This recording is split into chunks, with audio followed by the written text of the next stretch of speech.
Halo, kamu ada di podcast yang membahas isu-isu seputar media dan jurnalisme. Di episode kali ini, kita akan bicara tentang kerja kolaborasi lintas media. Nah, kalau membahas tentang isu ini, tentang kolaborasi liputan di media-media yang khususnya berbasis di Jakarta, tentu saya kira teman-teman yang dengerin podcast ini sudah sering mendengar kayak gitu.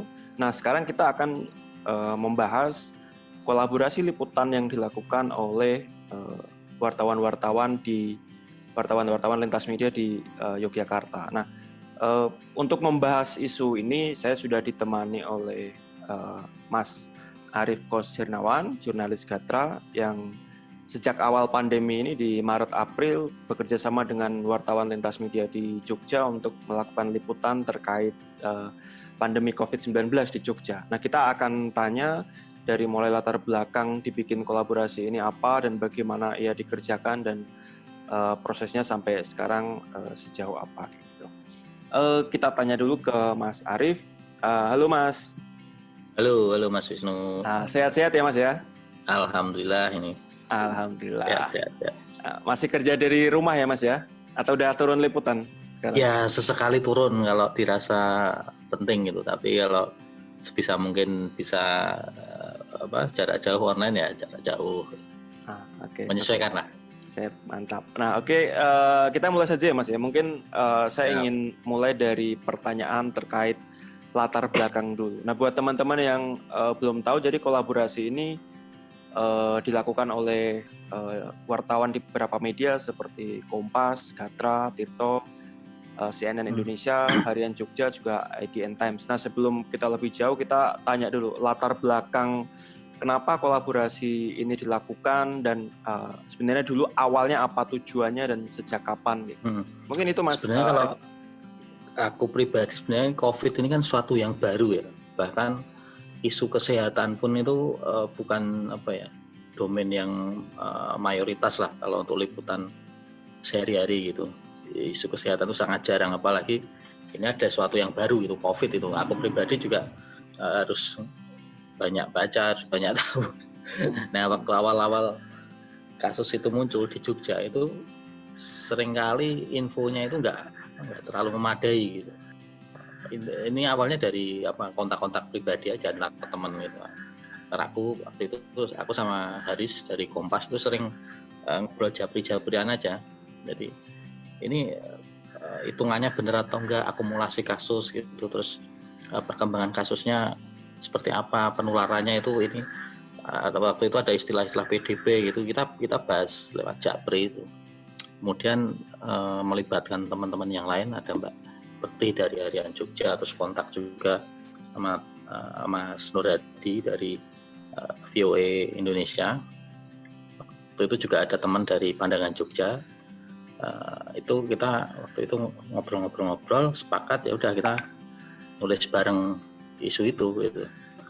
Waktu itu awal-awal kita mencoba mengulas sebulan penanganan COVID di DIY itu, bulan April itu ya kita memaparkan lah bagaimana penanganannya.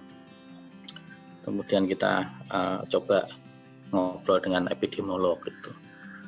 Nah ternyata waktu itu setelah tayang pertama April itu banyak teman-teman lain yang tertarik gitu, lalu gabung, ada teman dari Tirto, ada dari CNN, dari Mbak Pito dari IDN Times itu, sampai sekarang 7 orang. Jadi bergulir sampai terakhir kemarin kita bikin liputan kolaborasi yang keempat, baru terbit hari Kamis kemarin itu. Jadi yang terakhir itu kemarin soal lonjakan kasus lah, dari temuan kita berdasarkan pelacakan ternyata yang mendominasi sekarang di Jogja itu fase penularannya udah di masyarakat dan itu mulai meluas gitu. Itu sih awalnya. Jadi bergulir aja dari teman-teman yang sah lah ya, penanganan pandemi di Jogja ini yang kayaknya masih setengah hati lah ya. Mungkin bukan hanya Jogja tapi juga di nasional sebenarnya juga itu, tapi kita fokus karena kita di Jogja semua ya, kita menyoroti aja di Jogja seperti apa gitu sih. Artinya berarti ini ya Mas ya, kalau dari ceritanya Mas Arief, inisiatif untuk kolaborasi ini datangnya dari jejaring pertemanan ya, karena sering liputan ya, bukan dari newsroom masing-masing media gitu ya. Betul dari pribadi aja, kemudian kita ngobrol, sepakati tema, kemudian ngontak narasumber, liputan bareng, kemudian kita juga harus meyakinkan nih ke redaktur masing-masing bahwa isu pandemi di Jogja ini menarik dan ternyata di semua media nggak ada masalah gitu, bisa tayang. Jadi dari personal kemudian kita nembusi ke masing-masing media dan akhirnya bisa tayang gitu. Jadi pure swadaya ya. Nah, kalau proses kolaborasinya kemudian seperti apa Mas? Kan tadi Mas Arief cerita sudah 4 kali liputan ya berarti ya. Nah, kemudian dalam kolaborasi ini apakah misalnya liputan bareng atau seperti apa prosesnya, atau saling support data kayak gitu, atau seperti apa Mas? Jadi kalau prosesnya ya berangkat dari masalah ya. Berangkat dari masalah, kita temukan masalah. Seperti tadi yang pertama itu soal evaluasi 1 bulan penanganan, kemudian yang kedua itu kita temukan ketidakakuratan pendataan di Pemda. Kemudian yang ketiga itu soal penanganan prosedur pasien yang terutama soal swabnya itu yang nggak sesuai prosedur. Kemudian yang terbaru kemarin soal penularan yang sudah mulai meluas di tingkat komunitas. Nah itu kita temukan dulu masalahnya, kemudian kita bahas bareng. Biasanya kita dari ngobrol-ngobrol di WA Group berlanjut ke Zoom, kita ngobrol, kemudian kita tentukan apa yang harus kita cari gitu. Kita menghubungi narasumber, ada bagi-bagi tugas sih, ada yang ngontak narasumber, ada yang menelusuri data, milah-milah data gitu. Tapi kemudian untuk peliputannya sebisa mungkin memang bareng-bareng gitu. Jadi kita biasanya janjian turun bareng, berarti ngeroyok narasumber lah gitu. Jadi sebisa mungkin dapat insight dari banyak kepala. Lalu habis itu ya kita rembuk bareng lagi, mau membahas alur tulisan seperti apa, dan untuk penulisannya diserahkan ke masing-masing kita gitu. Yang penting ada garis besarnya, masalahnya apa, garis besarnya seperti itu. Tapi untuk penulisan, eksekusi kemudian narasinya diserahkan ke masing-masing teman. Itu sih. Artinya berarti sejak awal itu kira-kira rapat temanya itu bareng gitu ya Mas ya, merumuskan masalah. Iya. Untuk pembahasan masalah selalu bareng gitu. Tukar ide, tukar pikiran, bahkan kadang ada tema yang usulan tema gitu, ada yang disepakati, ada yang enggak, kekuatan masing-masing tema apa gitu, dan kemungkinan yang paling terjangkau untuk diliput yang mana gitu. Biasanya itu ditentukan dulu gitu. Kalau aku membayangkan kan kalau liputan kolaborasi lintas media itu kan seringkali mungkin ada hambatan karena perbedaan kebijakan redaksi di masing-masing media ya Mas. Nah kalau dalam konteks kolaborasi ini sebenarnya hambatannya ada di mana sih Mas? Apakah di level ya tadi kebijakan redaksional di masing-masing media yang berbeda, atau justru dalam kolaborasi ini itu tidak jadi masalah kayak gitu? Atau gimana Mas? Bisa cerita nggak Mas? Kalau syukurnya di masing-masing redaksi nggak ada persoalan ya, maksudnya terkait substansi. Itu paling ya persoalan teknis lah, misalnya ada teman TV gitu yang harus dapat gambar, CNN Indonesia Mas Hendrawan, dia harus dapat gambar, kemudian untuk tayang itu nggak bisa langsung bareng, tapi harus hari kemudian untuk kemudian share link di medsos itu nggak ada masalah. Cuman paling lebih ke teknis ya, ke lapangan biasanya gitu, karena atau masalah masing-masing person yang harus punya tanggungan kerjaan sendiri-sendiri gitu. Biasanya itu sih yang agak memang kemarin kolaborasi keempat kemarin agak lama itu. Jadi itu pertama kan liputan pertama April, Mei, Juni. Kemudian yang keempat itu baru kemarin, baru hari Kamis kemarin baru tayang. Kenapa lama Mas?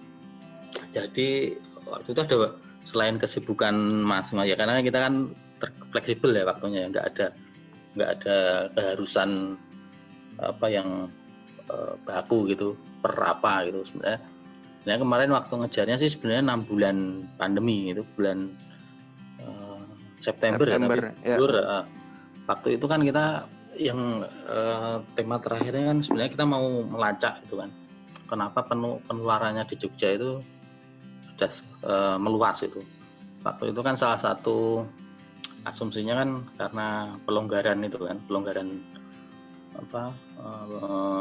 aktivitas pasca Lebaran itu.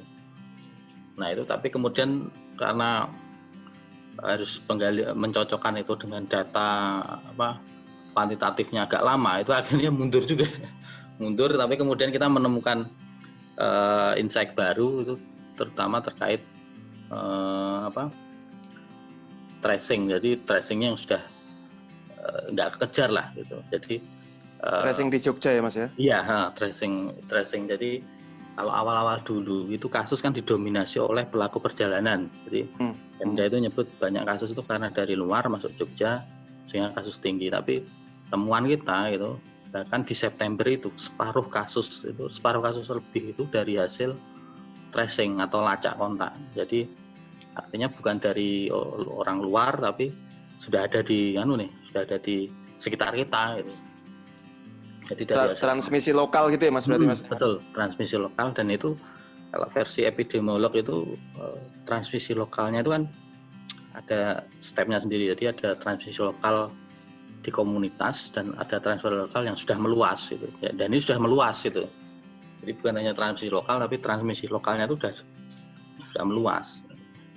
Nah, kita kemarin agak nemukan itu agak lama, jadi harus mencocokkan dengan data itu kan, data per bulan dari jumlah kasusnya sampai positivity rate-nya harus dicocokkan satu-satu. Itu lumayan makan waktu gitu. Apalagi kalau masing-masing kita sibukannya sendiri-sendiri itu ya. Itu dikerjakan bareng ya Mas? Olah data. Kalau olah data biasanya kita bagi. Biasanya ada sampai 3 orang gitu. Misalnya kalau kemarin biasanya yang ngolah itu Haris sama Bekti sama Irwan, aku nyocokin yang positivity rate-nya gitu. Jadi untuk data biasanya kita bagi. Misalnya aku pegang berapa bulan, yang lain berapa bulan gitu, kita nyocokin nyisir data satu-satu. Gitu sih. Oke, berarti memang secara internal tadi kebijakan redaksional nggak ada masalah, dan juga paling terkait dengan hambatan seperti footage tadi Mas ya, karena aku nangkap misalnya ini berbeda platform kayak gitu, ada yang TV, ada yang online gitu ya Mas ya? Betul. Dan ya kalau pas bisa turun semua ya, dan narasumbernya nggak masalah juga oke. Tapi kadang dulu itu sempat ada kita minta pernyataan beberapa pakar itu, dokter dan epidemiolog itu agak susah, sampai 3-4 kali itu nggak mau karena entah itu mereka beralasan, bahkan ada yang bilang sampai OTG meskipun sebenarnya kan bisa disiasati lewat online ya, tapi menurut kita itu kan mungkin karena mereka enggan lah untuk ngomong ke wartawan gitu ya, terlalu memberi pandangan lah gitu. Kayak gitulah ya. Sebenarnya sebenarnya hambatannya ya hambatan kalau bisa dikatakan biasa dalam liputan sehari-hari gitulah gitu. Cuman ya karena ini isunya kan isu baru dan agak sensitif juga kan, karena berkaitan dengan data, berkaitan dengan kesehatan publik yang luas. Mungkin beberapa narasumber juga kadang agak hati-hati gitu kalau gitu. Oke. Berkaitan dengan data ini juga aku jadi ingat tulisannya ini Mas, Irwan yang di Tirto. Buat teman-teman pendengar podcast ini yang belum tahu, Irwan ini juga salah satu yang terlibat di kolaborasi ini. Dia menulis di Remo TV, salah satu yang dia tulis terkait dengan akses data yang tidak mudah diperoleh karena banyak otoritas itu enggan memberikan data secara detail. Nah, dalam perkembangan selama 6-7 bulan ini bisa cerita nggak Mas? Sebenarnya sesulit apa sih mengakses data dalam konteks ini di Jogja gitu? Kalau ini memang sebagian besar bahkan utamanya memang harus mau nggak mau kita mengandalkan data dari otoritas yaitu Pemda DIY. Jadi Pemda DIY itu kan setiap hari membagikan perkembangan kasus, misalnya berapa jumlah kasus hari itu gitu. Nah, dan itu memang update gitu.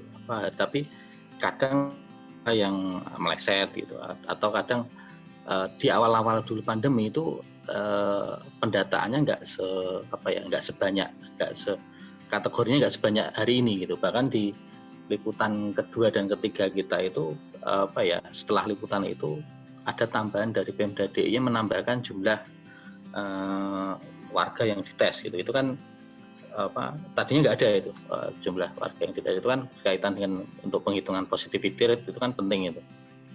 Nah itu memang mayoritas memang data memang dari Pemda DIY, tapi kita juga mengandalkan data-data lain gitu. Kita punya narasumber yang misalnya untuk liputan yang kedua dan ketiga itu kita membandingkan data data yang meninggal itu nggak cocok gitu dengan milik data Pemda DIY. Nah kita kan menyisir satu-satu tuh dan membandingkan antara data yang pemilik yang otoritas Pemda DIY dengan data yang kita dapat nih dari narasumber yang bisa mengakses data itu. Nah kayak gitu ya, ada teman yang memang dia punya jaringan sehingga bisa mengakses data yang nggak terpublish itu gitu. Nah itu sangat membantu. Jadi salah satu manfaat kolaborasi yaitu ada teman yang bisa punya akses narasumber yang mau share data. Nah, itu sangat membantu sekali gitu. Untuk hal ini bahkan dan ya memang Pemda DIY memang datanya sampai sekarang pun jadi yang paling utama ya. Misalnya kayak kemarin yang jadi rembukan kita, misalnya penambahan 1.000 kasus itu semakin cepat gitu. Misalnya kalau dulu awal-awal tuh 1.000 kasus terjadi dalam 5 bulan misalnya. Terus 1.000 kasus ini kan sudah tembus 3.000 tuh di Jogja. 1.000 kasus pertama itu misalnya 5 bulan, 1.000 kasus kedua itu 1 bulan, lebih lah 34 hari berapa. Yang kemarin ini kita tembus 3.000 itu 22 hari, 3 minggu gitu. Semakin cepat ya Mas? Iya. Nah, penghitungan itu kan mau nggak mau kan kita tetap menyandarkan tetap pada data Pemda DIY gitu. Meskipun beberapa kali ya memang kalau di grup, jadi Pemda DIY itu ada punya grup dengan teman-teman wartawan yang itu mengupdate perkembangan kasus. Dan itu kalau nggak dikejar dengan pertanyaan lanjutan itu ya nggak bunyi gitu, nggak bunyi itu jadi berita. Okay. Ya terus didetailkan, misalnya kayak hari ini gitu, itu ada 30 lebih sekian itu dari satu lingkup lah, dari satu pelacakan lah. Itu kalau nggak ditanya misalnya itu juga nggak disampaikan itu dari kasus apa gitu. Nah, itu kan, tapi itu kan untuk untuk perkembangan harian kan. Tapi kalau untuk kolab ini kan mau nggak mau kita harus liputannya agak lebih mendalam sedikit lah. Kita harus menemukan isu gitu, kita harus menemukan insight yang menarik gitu, dan punya yang bisa yang punya daya baca yang agak lebih lama gitu. Ya mau nggak mau akhirnya harus mengolah data itu tadi gitu. Antara data yang resmi dengan data temuan tadi ya Mas ya, sambil kita menelusuri di lapangan gitu. Itu sih. Mas, kalau ini kan kolaborasi sudah 4 kali ya berarti ya. April, Mei, Juni, terus kemarin ini. Nah, sebenarnya Mas Arief sendiri melihat ini nggak sih, dari 4 kali liputan itu dalam konteks data tentu yang jadi fokus tadi disampaikan Mas Arief, apakah ada perubahan? Dan kalau ada perubahan itu sifatnya lebih baik atau lebih memburuk dan membuat teman-teman wartawan itu ketika mengakses data itu semakin kesulitan gitu, atau seperti apa Mas? Nah itu sering juga kita bahas ya. Apa ini berdampak nggak sih liputan ini? Tapi apa ya, ya selalu ada dinamika ya. Waktu itu tadi yang aku sampaikan tadi, misalnya ketika kedua atau ketiga yang kita mengejar soal pendataan itu dan kemudian prosedur penanganan itu kemudian kita sampai dari teman-teman lapor COVID itu sampai beri atensi, kemudian bikin diskusi itu dengan mengundang Pemda DIY waktu itu Pak Sekda dan Bu Kadis diundang untuk menanggapi temuan kita itu. Dan dari statement mereka ya akhirnya ada pernyataan untuk memperbaiki data gitulah. Dan memang waktu itu ya itu tadi ada mereka menambahkan info tambahan misalnya soal jumlah orang yang dites, jumlah sampel, dan itu menurut kami itu sangat membantu misalnya dalam mengetahui misalnya positivity rate di DIY gitu. Tapi beberapa waktu kemudian juga ada yang kita anggap suatu kemunduran ya, misalnya beberapa hari ketika kasus tinggi itu tidak disebutkan itu terkait dengan kasus mana, itu juga pernah. Jadi kita sendiri juga kadang susah ngukur ini berdampaknya sejauh apa gitu. Tapi ketika isu itu didorong misalnya di medsos lah, kita aktif misalnya kalau udah kelar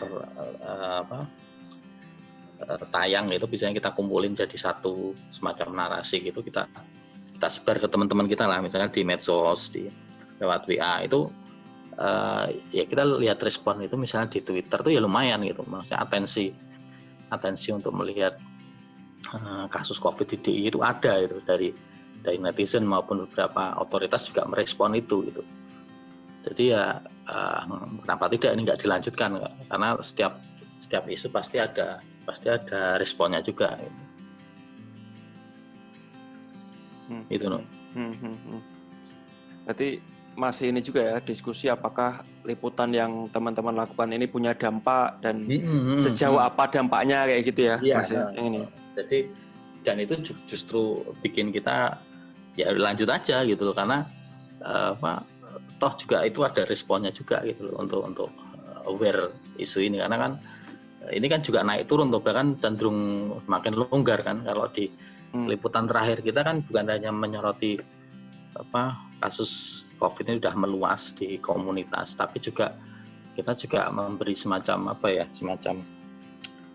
ya katakanlah solusi lah atau apalah, perlu nggak sih untuk mengetatkan di waktu-waktu tertentu dan di tempat-tempat tertentu gitu. Kita menawarkan itu gitu. Jadi kalau ini dibaca oleh publik dan Pemda, ya harapan kita tawaran dari liputan itu bisa dipertimbangkan lah, syukur-syukur diterapkan gitu. Oke, aku pengen menggali yang soal ini Mas, soal masih terkait dengan data, tapi terkait sama ini kan kolaborasi lintas media, kemudian selama ini tentu kita tahu kalau banyak media itu selalu yang diandalkan itu liputan-liputan yang eksklusif gitu ya. Nah, sementara kalau namanya kolaborasi, datanya terbuka, semua bisa mengakses kayak gitu.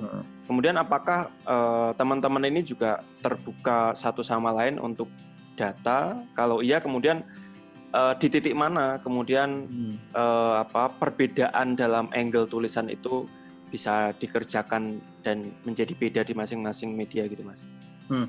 Kalau isu eksklusivitas itu sebenarnya di kami bukan sesuatu yang jadi prioritas lah gitu. Bahwa kemudian nanti jadi karena kami sudah menyepakati satu isu dan setiap isu itu dibahas, didiskusikan dan sebisa mungkin reportasenya bareng-bareng, ya otomatis kita dapat bahan yang sama itu. Biasanya kalaupun kita dapat yang berbeda dan itu mau kita tuliskan dulu, biasanya kita ada yang minta izin tuh, misalnya kalau ya misalnya ada dari 100% pembicaraan misalnya ada 5-10% yang di luar tema itu, dan nggak masalah juga kalau kita misalnya ngomong aku mau menuliskan ini untuk nambahi bahan di tulisan harian, itu nggak masalah. Tapi bahwa yang sudah disepakati ya yang utama itu dulu gitu loh, dan itu yang diprioritaskan ya bahan-bahan untuk yang meliput yang mendukung, dan kita nggak membatasi sih untuk nggak membatasi juga nggak menyamakan tulisan kami masing-masing gitu. Jadi kami percaya aja bahwa tema yang sudah disepakati itu bakal bakal ditulis oleh teman-teman. Perkara itu narasinya berbeda-beda, itu monggo aja gitu. Jadi ya kita memang berstandarnya memang sekadar trust ya, dan itu yang ya kita jalan selama ini juga dengan itu gitu. Ya. Dengan ini ya, trust satu sama lain gitu Mas ya, karena datanya terbuka dan bisa diakses bareng-bareng gitu ya Mas. Ya kita memang batasi data ini untuk liputan kolab gitu, untuk kolaborasi gitu. Jadi sebisa mungkin memang nggak keluar dari teman-teman juga, itu yang nanti dipakai oleh teman-teman gitu aja sih. Artinya memang tadi soal eksklusivitas nggak dipikirkan ya Mas ya dalam konteks Iya, kolaborasi. bukan yang bukan nomor satu, karena dari awal kita memang sepakat kolaborasi itu untuk untuk yang mempermudah dan kita menggali lebih banyak sekaligus mempermudah itu, apalagi ini kan pandemi ya, waktu itu kan kita cari langkah yang bisa dikatakan taktis sih itu, untuk biar gampang liputan tapi juga bisa dapat gitu, dan lebih untuk itu tadi ya, yang aku lupa lebih banyak dapat atensi kan, dan berbagi. Kalau sebelumnya kita juga pernah ada di kolaborasi lain itu untuk berbagi resiko aja dengan baik di tingkat otoritas atau mungkin misalnya nanti di share di medsos, itu kan berbagi resikonya lebih enteng lah kalau bareng-bareng itu aja sih. Berbagi resiko itu maksudnya karena yang bikin liputan banyak media gitu ya Mas ya, jadi misalnya ada resiko nggak terpusat di 1-2 wartawan atau media gitu ya Mas? Iya, karena pengalaman aku juga ini mungkin di luar yang collab yang COVID ya. Jadi aku sama Haris sama Bekti itu pernah collab juga di luar ini gitu, dan itu temanya tema yang potensi tekanannya itu sensitif gitu ya Mas. Ada korupsi, tema pengadaan barang dan jasa. Jadi itu dan itu kita mengalami bahwa ada feedback yang itu kalau kita sendirian itu bakalan susah lah gitu. Jadi selain berbagi risiko juga daya serang, daya tekannya itu lebih, bayangan kita lebih kuat lah kalau bareng-bareng itu. Karena semakin banyak media, semakin tingkat keterbacaannya semakin gede ya Mas ya. Nah itu juga tingkat kepercayaan juga. Apalagi ini COVID kan Mas, tuh ya udahlah kita ambil yang bisa dikerjain bareng-bareng gitu. Oke, kalau ini sendiri Mas kan masih terkait dengan ini juga sebenarnya, pembagian data dan kaitannya ke angle masing-masing tulisan di masing-masing media kayak gitu. Sebenarnya kalau Mas Arief melihat sendiri perbedaan di masing-masing media ini ada di mana sih Mas dalam konteks liputan ini ya? Soalnya begini, kalau saya melihat beberapa tulisannya Mas Arief di Gatra misalnya di awal-awal pandemi itu kan Mas Arief banyak menulis tentang aspek budaya dari lockdown lokal di kampung-kampung di Jogja kayak gitu. Sementara misalnya Irwan fokus ke beberapa data statistik di Tirto terkait dengan kasus-kasus kematian dan dengan protokol COVID. Nah sebenarnya kalau Mas Arief melihat entah disadari atau tidak disadari kayak gitu, karakter tulisan di masing-masing media ini seperti apa Mas? Yang seperti yang Mas Arief lihat? Sebenarnya masing-masing, kalau aku cerita di tempatku ya, kalau di gatra.com sendiri kan sebenarnya kan nature-nya memang straight news itu. Berita-berita pendek gitu, memang disepakati dari awal, karena kita punya majalah yang lebih banyak feature mendalamnya di sana, dan di online lebih bebas sebenarnya. Di online lebih bebas, tapi kebanyakan memang untuk straight news gitu. Berita pendek, beda kan dengan Tirto misalnya, itu dari segi anunya sendiri sudah beda kan, dari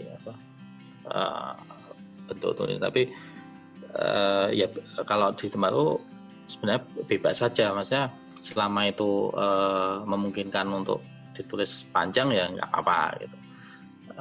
Kalau di Tirto mungkin kekuatannya mungkin di apa ya, di kadang feature-nya juga lebih banyak kan. Kalau di soal apa pencatatan kematian itu kan kita menelusuri salah satu narasumber yang nggak pernah di swab misalnya, tapi dinyatakan negatif gitu. Kalau yang sedikit koreksi, kalau tempatku yang budaya itu mungkin yang ke-1, yang pertama waktu Oh, itu. yang pertama ya? Yang Irwan waktu itu belum gabung. Irwan mulai yang kedua.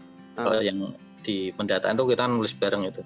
Oke. Nah, mungkin ya itu tergantung pendekatan masing-masing sih sebenarnya. Ada yang menonjolkan fitur misalnya di penggambaran narasi awalnya soal personal gitu, itu nggak masalah gitu, tapi bahwa kita sudah menyepakati alur, bahwa di alurnya itu nanti ada soal ini itu juga sudah dibahas gitu. Jadi selama nggak keluar dari angle dan alurnya itu nggak masalah gitu kalau kami. Dan kita sejauh ini juga nggak ada problem dengan masing-masing gaya atau jadi diserahkan ke masing-masing wartawan ya Mas untuk eksekusi tulisannya kayak gitu ya. Ya.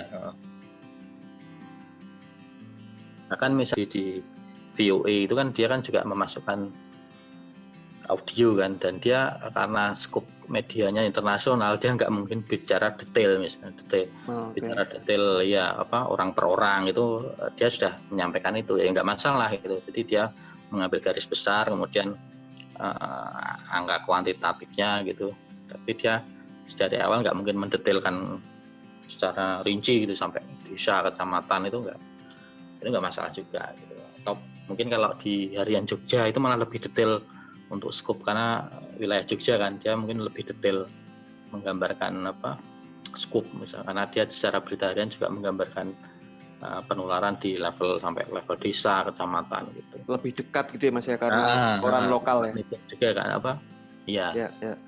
Gitu.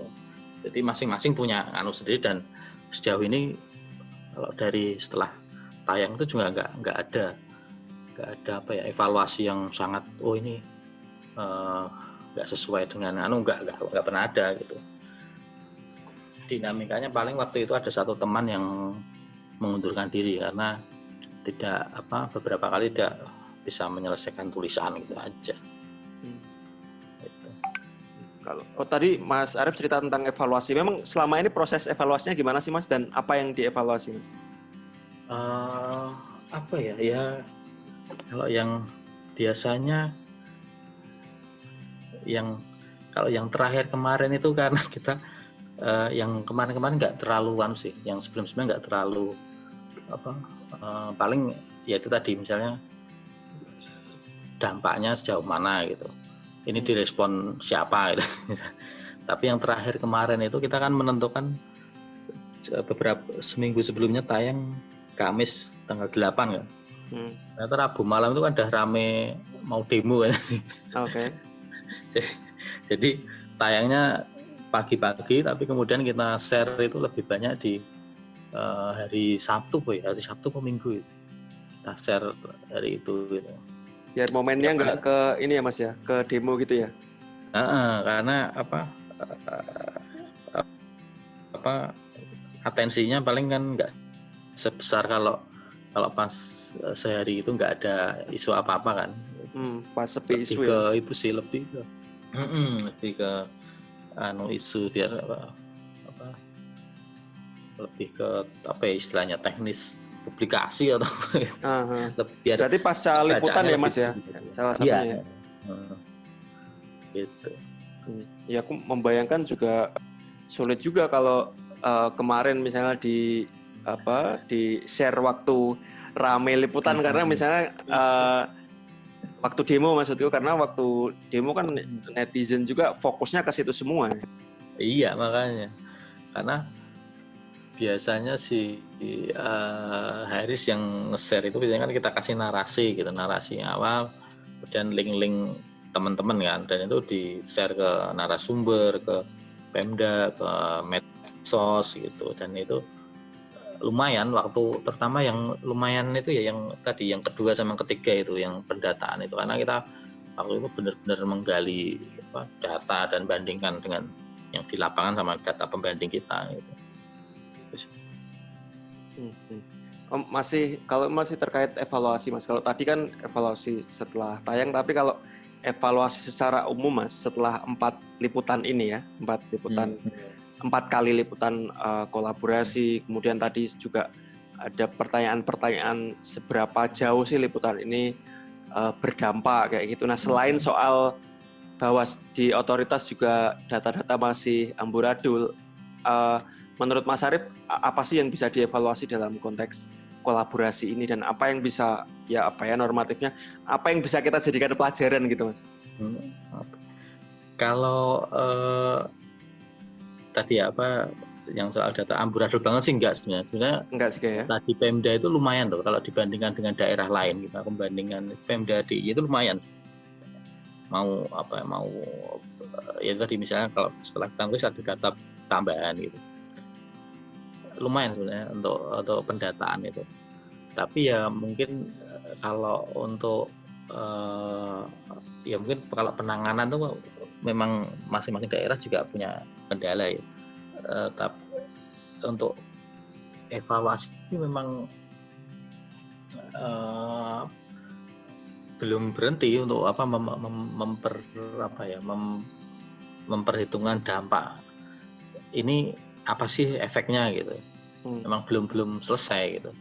Dan kalau untuk internal, evaluasi kita internal ya kadang kita, kalau aku sendiri tanya ini mau seberapa jauh kita melakukan kolaborasi ini dengan isu-isu COVID, karena kan apalagi dinamikanya kan di lapangan juga terus kayak kemarin kayak misalnya demo itu kemarin juga ada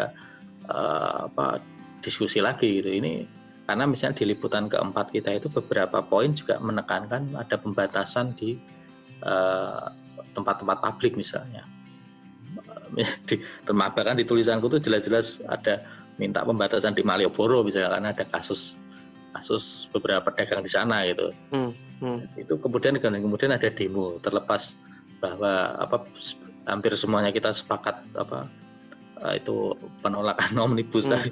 Apapun alasannya kan demo itu juga tetap berbahaya ya. Karena hal kayak gitu kan suatu yang belum selesai gitu. Karena ini misalnya kita lagi diskusi misalnya apakah kita perlu menyoroti itu misalnya kesetengahhatian kebijakan misalnya soal pilkada, soal demo ini terhadap perkembangan COVID gitu. Kayak gitulah yang memang karena pandemi ini juga nggak tahu kapan kita selesai, jadi untuk evaluasi dan pembahasannya pun juga nggak selesai. Oke. Kalau dari sisi ini Mas, dari aspek kolaborasi, kalau tadi kan aspek penanganan COVID terus dari luar ya, dari eksternal. Kalau dari maksudku dalam konteks kolaborasi lintas media, kan tadi aku ngasih pengantar di awal bahwa meskipun ini nggak baru-baru amat, tapi sekarang semakin banyak media melakukan kerja-kerja kolaborasi gitu. Nah, dari pelajaran 6-7 bulan, termasuk tadi Mas Arief cerita beberapa kali sudah bikin kolaborasi, apa yang bisa dipelajari dari kolaborasi teman-teman ini? Apa yang pelajaran yang bisa ditiru, apa yang nggak bisa ditiru maksudku? Misalnya apakah yang nggak bisa ditiru? Tadi misalnya mungkin karena ada entah miskomunikasi atau apa, kemudian ada yang rontok satu-satu kayak gitu, atau seleksi alam dalam kolaborasi, aku nggak tahu. Nah, kurang lebih seperti itu Mas. Kira-kira apa sih yang kalau misalnya wartawan dengerin ini kayak gitu, apakah Mas Arief bakal mendorong ya udah coba didorong bikin kolaborasi karena efeknya ini akan banyak dilihat publik kayak gitu, kita juga nggak sendirian, atau gimana Mas? Iya, kadang waktu kita habis nulis beberapa kolaborasi itu kadang kita juga kadang kok di daerah kalau ini dilakukan di tiap daerah itu akan lumayan gitu loh. Maksudnya ini kan kalau digarap bareng-bareng teman media daya tekan ke Pemda untuk memperbaiki penanganan COVID itu kan lebih ada gitu. Nah, aku membayangkan kalau teman-teman di daerah lain melakukan ini gitu, itu pasti penanganan COVID ada progresnya gitu loh. Waktu itu kan, karena misalnya keterbukaan data itu di beberapa daerah kan juga berbeda-beda kan. Misalnya di provinsi lain itu nggak seterbuka DIY gitu. Jangan kan untuk ada kalau di DIY sudah ada data update harian, itu di daerah lain kadang nggak seterbuka di sini gitu. Bayanganku kalau teman-teman di daerah itu mau berkolaborasi, mau kerja bareng, mau keroyokan untuk menekan Pemdanya masing-masing, itu menurutku penanganan COVID jauh lebih lumayan gitu. Karena misalnya untuk kita soal isu kemarin ya, penanganan pasien COVID yang meninggal itu nggak sesuai prosedur itu, yang seharusnya negatif dengan 2 kali swab tapi ada yang cuma sekali dan bahkan nggak ada yang nggak, itu dapat atensi dari teman-teman pusat lapor COVID, tapi ternyata di daerah lain teman-teman itu ada tapi nggak di follow up gitu loh. Oke. Itu kan sebenarnya bisa jadi guliran isunya bisa jadi besar kalau itu bisa dilakukan di teman-teman di tempat-tempat lain gitu loh. Karena tukar pikiran kemudian berbagi kemampuan lah, karena kan kemampuan teman-teman jurnalis kan nggak sama ya, ada yang dia pintar menggali isu, ada yang lobby narasumber, ada yang menyisir data, itu kan nggak sama gitu. Nah, bayangan kalau dengan kami dengan teman-teman itu, kalau ini bekerja bareng itu power kita kan lebih besar gitu ketimbang mengerjakan sendiri gitu. Dan itu ya tadi akhirnya untuk menekan suatu isu, untuk melakukan perubahan sekecil apapun itu pasti ada lah ketimbang sendiri-sendiri gitu. Itu sih. Oke. Artinya memang ya idealnya semakin banyak kolaborasi itu justru semakin bagus ya Mas ya, daripada tadi misalnya fokus ke eksklusivitas tadi ya. Misalnya kayak yang sekarang kan mau nggak mau kan bahkan jurnalisme data itu mau nggak mau kan tetap harus kita lakukan gitu terkait COVID ini. Sebagai contoh misalnya aku tiap hari itu kan nyisiri data Pemda itu kan juga kadang loadnya nggak muat Ya. Dan itu berhenti di berita harian, misalnya kalau hari ini nambah sekian, apakah cuma setiap hari itu begitu terus kan nggak juga gitu. Kita harus membaca misalnya tadi misalnya kelipatan kasus dalam berapa hari, atau positivity rate-nya, atau apalah yang menarik gitu. Itu kan bisa dikatakan jurnalisme data kecil-kecilan lah. Tapi ketika itu untuk isu yang besar itu butuh resource yang besar juga gitu loh. Dan itu sangat menolong ketika dilakukan kolaborasi gitu. Ada yang melototi data numerik itu tadi, ada yang gerilya ke narasumber underground itu, ada yang lobby ke Pemda karena setiap hari nongkrong di gubernuran misalnya. Nah itu kan lebih lebih yang kita dapat pun akan jauh lebih banyak dan berarti ketimbang sendiri-sendiri. Dan jelas itu daya tekannya kalau jadi tulisan yang daya tekannya lebih besar gitu, ke pemilih otoritas lah, ketimbang kita sendirian melototin angka-angka. Iya. Kelelahan sendiri ya Mas ya. Iya. Dan efeknya nggak sebesar kalau tadi ya, kolaborasi dan banyak media. Iya betul. Oke. Kalau ini Mas, aku setelah tadi soal kolaborasi dan macam-macam, aku pengen nanya dong soal mungkin ini bisa dibilang hambatan atau tantangan ya. Jadi teman-teman jurnalis kan tadi Mas Arief nyinggung tentang jurnalis di daerah kayak gitu ya, di daerah. Nah, sebenarnya selama pandemi ini Mas, ini mungkin nggak terkait langsung dengan kolaborasi, tapi soal tantangan apa sih sebenarnya yang dihadapi oleh teman-teman jurnalis baik Mas Arief sendiri atau teman-teman dalam konteks ini tentu yang di Jogja kayak gitu, yang dihadapi oleh jurnalis selama masa pandemi? Apakah misalnya tantangan ekonomi kayak gitu, atau misalnya ya soal bayang-bayang tadi, soal risiko kesehatan karena harus turun ke lapangan, harus ada tantangan ini itu ketika ketemu narasumber gitu? Iya, jelas kalau aku ya jelas yang pertama memang masalah kesehatan gitu. Karena secara pribadi juga kadang gak fit itu, kondisi gak fit itu. Apalagi kalau dengan kondisi ini kita nggak tahu pandemi sampai kapan. Kemudian kalau kita nulis sendiri bahwa itu penularan udah meluas gitu, itu yang pertama jelas itu kita harus membatasi. Padahal di satu sisi kan kita harus cari isu pandemi ini kan sangat dibutuhkan publik kan. Satu sisi kita harus mengupdate isu, memperbarui isu. Tapi di sisi lain kan kita juga ada itu tadi, ada kendala akses, juga kendala ancaman kesehatan gitu. Nah, ya itu bisa ditambahkan jadi tadi kolaborasi solusi untuk itu 2 dilema tadi lah gitu. Nah, ancaman itu jelas ya, apalagi kalau kadang teman-teman, dan memang harus diakui di kalangan teman-teman media sendiri juga yang dablek juga banyak. masih lebih mementingkan liputan langsung ke lapangan itu. Di satu sisi memang kondisi ideal itu nggak selalu ada, karena kan nggak selalu harus bisa online kan, nggak selalu bisa jarak jauh by phone gitu.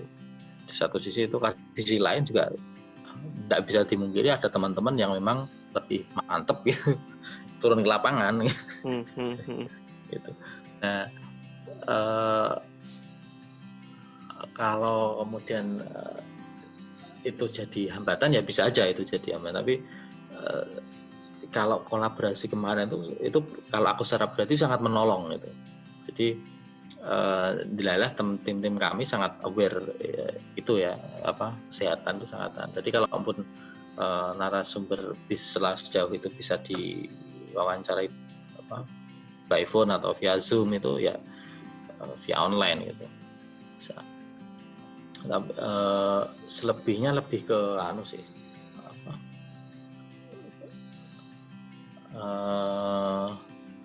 kalau konsistensi hanya teman tadi ya, misalnya satu orang yang kemudian nggak bisa mengikuti isu ya. Yang lainnya mungkin kalau tadi kemampuan teknis jurnalistik ya, misalnya karena tuntutan harus kemampuan jurnalisme data gitu kan, nggak semua punya kemampuan itu gitu. Termasuk kalau menampilkan data lebih ke visual gitu, itu nggak semua punya kemampuan ya. Iya, satu mengolahnya, kemudian menampilkannya itu juga nggak. Kadang aku sendiri juga nggak bisa menampilkan yang visualnya bagus itu nggak ya oke gitu. Itu sih paling yang jadi kalau beda kalau beberapa tim, ada beberapa teman-teman yang punya inisiasi workshop jurnalisme data itu kan biasanya timnya itu masing-masing punya kemampuan untuk software sendiri, dan untuk visualisasi ada sendiri gitu kan. Nah, kita karena berangkatnya memang swadaya masing-masing ya, kita berangkat dengan kemampuan kita sendiri gitu. Itu sih, Oke. Atau B. Ya enggak ya Mas, takon. Oke. Pertanyaan terakhir Mas, kita udah hampir sejam ngobrol ini. Sampai kapan kolaborasi dengan teman-teman ini akan dilakukan Mas? Nggak tahu. Yang jelas ini masih selama kita masih ada masih ada isu yang menarik dan masih ada pandemi gitu, dan kita nggak tahu kan sampai kapan. Dan aku lihat teman-teman juga nggak belum ada tanda berhenti. Itu juga masih lanjut gitu, karena ini kan tadi seperti yang disampaikan kan murni inisiatif kan, jadi tidak ada funding, nggak ada sponsor, nggak ada pihak luar yang bisa mendorong atau menghentikan itu. Jadi kita masih lanjut gitu. Karena menyesuaikan kondisi ya Mas ya. Ya kalau masih pengen lanjut gitu ya. Tapi nggak ada tanda-tanda berhenti. Stop. Oke. Nggak ada tanda-tanda berhenti, masih ngobrol. Ini tadi ya masih rame ya bahas apa. Masih banyak eksplorasi ide ya Mas. Cuman masalahnya itu kita nggak tahu persisnya mau terbit kapan. Itu kan ya bergulir aja. Oke Mas Arief, kukira itu ya obrolan kita. Terima kasih banget sudah berbagi dan semoga lancar ya inisiatif kolaborasinya bersama teman-teman meski situasi masih pandemi dan kita nggak tahu sampai kapan ya gitu. Oke, buat teman-teman pendengar podcast ini semoga juga tetap sehat-sehat dan tetap waspada, tetap jaga jarak, pakai masker dan sebisa mungkin kalau tidak perlu keluar rumah, tidak perlu keluar rumah. Nah, kalau teman-teman ada saran dan kritik bisa mention saya di @wisnu_prastia di Instagram atau Twitter. Terima kasih dan kita ketemu lagi di episode-episode selanjutnya. Ciao.